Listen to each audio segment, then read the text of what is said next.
So coral reefs are often considered the rainforests of the sea, and so you can think of the coral like these big trees that are slow growing and last for many, many generations.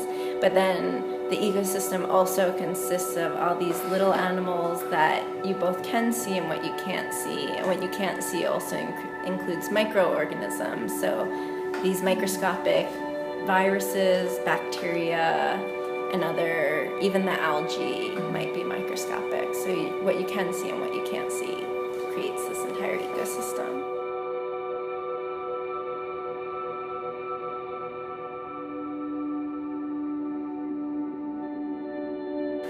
So corals have a calcium carbonate skeleton, so it's just like the bones in your own body.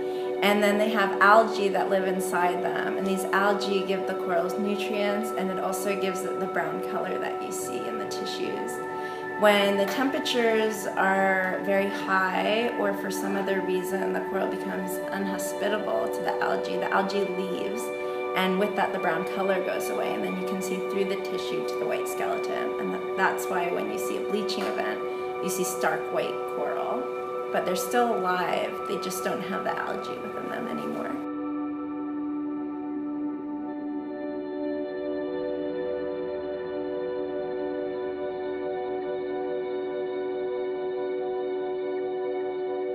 So coral bleaching itself is when that zooxanthellae, it's a hard one to say, the algae that lives inside the coral leaves the coral. And so that algae that's providing nutrients gives coral its color, which is often brown, but it can be lots of other colors as well. And so when that algae leaves, the coral is essentially starving because it's not providing nutrients. So some coral can feed a little bit with their tentacles, the polyps, the little animals that make up the coral. And when the environment becomes inhospitable, they'll leave. And so usually it's that these toxic chemicals are being produced, there's too much oxygen, and so then the algae goes away, and the algae can come back if the environment becomes hospitable again, but if it's an extended period of time, the coral can die. So that process of the algae leaving the coral is called bleaching, and it's very obvious to see when you're in the water because the coral is stark white. But the polyps are still there, so if you look really closely, if you dive down, you can still see those little flower-shaped organisms with tentacles. They're not gone, so the coral's still alive. It's just very stressed. This process of bleaching can happen for lots of reasons. It can happen because too much sediment is coming out of, let's say, a river and sitting on the coral. It can happen because of bad water quality, other types of bad water quality conditions.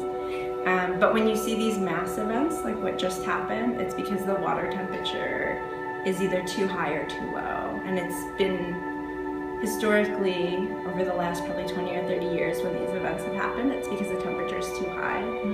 So corals are really sensitive, and if the water temperature is about 1 degree over what they're used to, they'll start to bleach.